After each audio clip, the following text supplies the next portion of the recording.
अब एक अजीम कौम बनेगी, ये कौम दुनिया का लोहा बनेगी।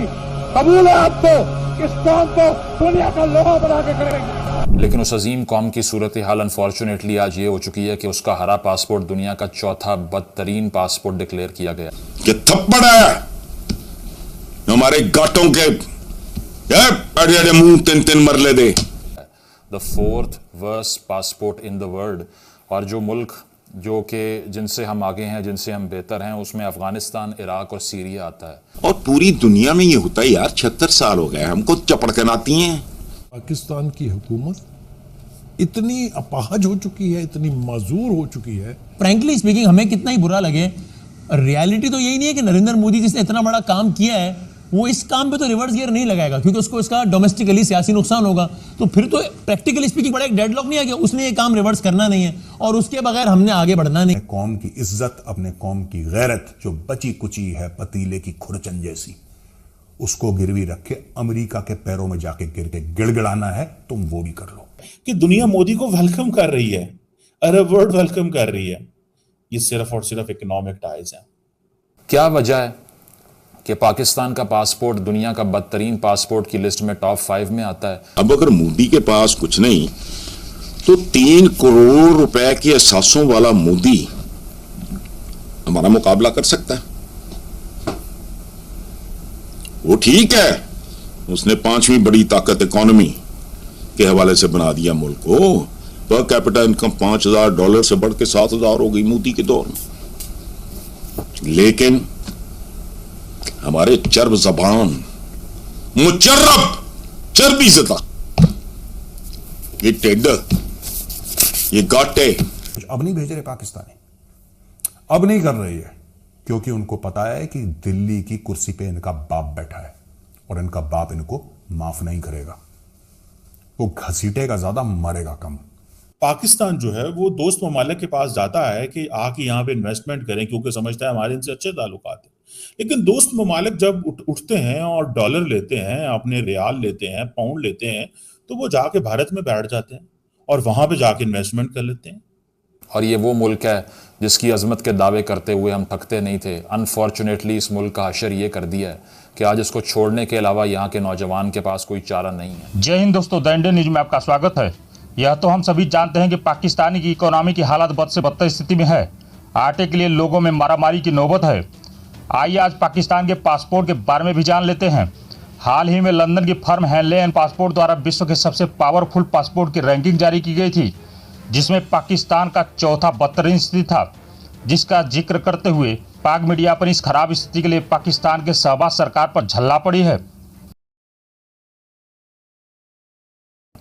कि पैसा तो इंडिया में जाता है, इन्वेस्टमेंट वो वहां पे करते हैं और हमें कहते हैं आप हमारे भाई हो।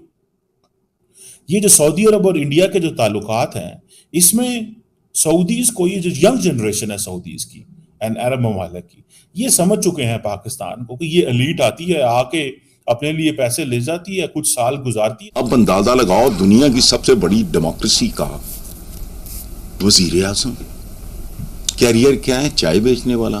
वो पता नहीं, मुझे पिछले दिनों को दिखा रहा था कि वो कहीं किसी ने चाय शाय ऑफर की। मैं भी गरीब बोल रहा, वो कहते अच्छी चाय है, मैं तो खुद चाय वाला हूँ, तो मुझे चाय की बड़ी पहचान। खत्म। वो पागलों की तरह लगा हुआ। आप उसकी पॉलिसी से, उसके अंदाज से इख्तलाफ करें, इत्तेफाक करें, वो उसको सान भी है। वो अपने लोगों के लिए बेहतरीन कर रहा है। यहां ये पे नहीं, इनका कुछ नहीं है। उसे कोई एहसास से कमतरी नहीं हुआ होगा नरेंद्र मोदी को, जब वो इनके ताम झाम शादी वादी पे ये इन्होंने बुलाया था। फर्क है, यही फर्क है कि इससे भीख मांगो, इससे भीख, इससे 1 अरब, इससे 3 अरब। अब ये पिछले 15 दिन में सऊदी अरब से भीख मांग चुके हैं। मैं सिर्फ 15 दिन का डेटा दे रहा हूं आपको, उसके पहले का छोड़ दीजिए। ये सऊदी अरब से भीख मांग चुके हैं, ये चाइना से भीख मांग चुके हैं, ये IMF से भीख मांग चुके हैं, ये UAE से भीख मांग चुके हैं। इंडिया की जो डेलीगेशन है वो न्योम जा रहे हैं। वो वहां पे जाके जो द लाइन स्मार्टर सिटी है उसको देख रहे हैं। उसमें देख रहे हैं कि क्या पाकिस्तान में ऐसा कोई शख्स नहीं है, कोई ग्रुप नहीं है, कोई पार्टी नहीं है जो वहां पे जाएगी। जो न्योम प्रोजेक्ट है वो $1 ट्रिलियन प्रोजेक्ट कहा जा रहा है। एक जिसे कहते हैं ना, कहीं उसको धाइयां लग सकती हैं। इंडियन कंपनीज जो है उनको इनवाइट किया जा रहा है। चौथा बुरा पासपोर्ट जब आपके हाथ में हो तो उसके बाद आपको सिर्फ और सिर्फ शक की निगाह से देखने के अलावा दुनिया की कम्युनिटी के पास भी कोई चारा नहीं है। अरब जो ममालिक हैं, उनकी जो पुराने लोग थे वो इंडिया को एक और लेंस से देखते थे। मोदी ने वो लेंस बदल दिया। मोदी बहुत रेगुलर मिडल ईस्ट गया है। इसीलिए डॉक्टर जयशंकर कल एक खिताब में बात कर रहे थे जब वो जापान में किसी डिस्कशन में थे, और वो कह रहे थे कि इंडिया अब मिडल ईस्ट में अपना इन्फ्लुएंस बढ़ा रहा है। भाई वो मिडल ईस्ट जिसने इंडिया को पूरी जिंदगी मजहबी लेंस से देखा, हिंदू मुस्लिम में देखा, क्योंकि हमारा भी कमाल था बहुत ज्यादा उसमें, हम भी उसमें बड़ी बात कर चुके थे। वो इंडिया जिसको मजहबी लेंस से देखा, आज वो इंडिया जो है वो बड़ा इंपॉर्टेंट होता जा रहा है।